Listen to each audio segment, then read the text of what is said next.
New Jersey has a lead service replacement law. This went into effect in 2021, and it put a 10-year timeline for drinking water systems to remove their lead pipes. So they have to find out what they have in terms of their service lines, and then identify the composition, and then replace the lead service lines. As with any new law, it was new with new data reporting requirements. So you had systems having to build capacity to gear up and do things.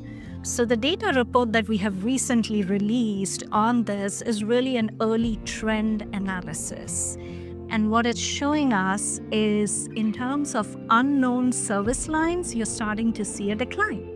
So what that means is systems are successful in identifying what they have, and they're starting to replace the lead pipes.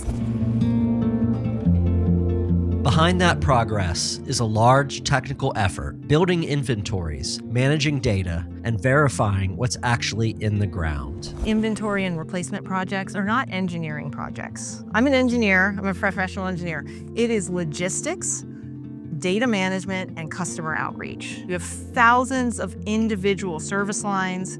Each one has a customer attached to it.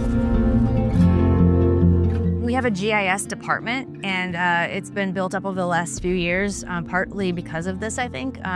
So we have a staff of people that are collecting data and making sure we have one source of truth. If you look up any address in town, you should be able to see what's been done, what the service line is made of. Identifying lead service lines isn't as simple as checking a record or exposing a small section of pipe. Field verification often reveals conditions that records alone can't capture. One of the challenges was ensuring that we expose a significant or sufficient portion of the service lines. The service lines are a varying length. So when we excavated a foot, we found out that actually was not sufficient.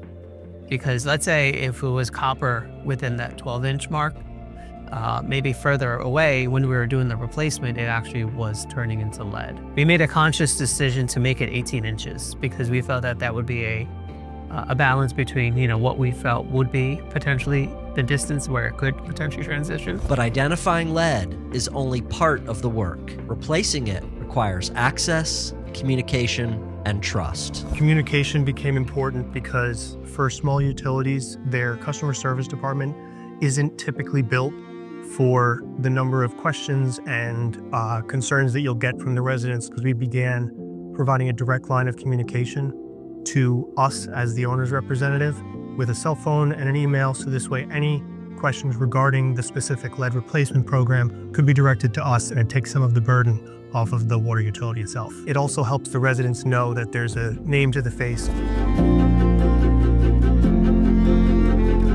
Like most utilities, a lot of the challenges dealt with the outreach to the customer, making sure that we were able to gain access into the homes, not only to do the inspections, but then to be able to schedule and do the work. In a lot of our service areas, they're renters, they're not necessarily homeowners. We ended up working with the 3 cities to pass ordinances stating that, we were allowed access to the homes, and that renters were allowed to give us permission to go into the home to do the work.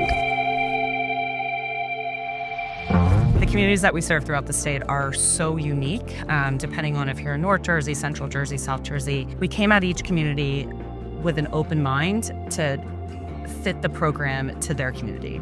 And what I mean by that is we look at our community leaders and we'll engage with them to see, what languages are spoken here. Even after replacement begins, protecting public health remains critical. After a lead service line replacement, there's always going to be the risk that lead is still leaching into the water. And so that's where pitcher filter solutions become really helpful, because in ensuring that you're providing lead reducing filtration, that allows for the protection of health of that resident while their lead service line is being replaced, for them to ensure that there is no ideally lead within the water that they're consuming during that transitional period. So when we take on these challenges, it's much easier to reach out and ask for help or create peer support groups. We are pushed to create solutions that are more holistic because we are engaging so many stakeholders in these conversations. And most important, it also reminds us we're not alone, that together everyone achieves more.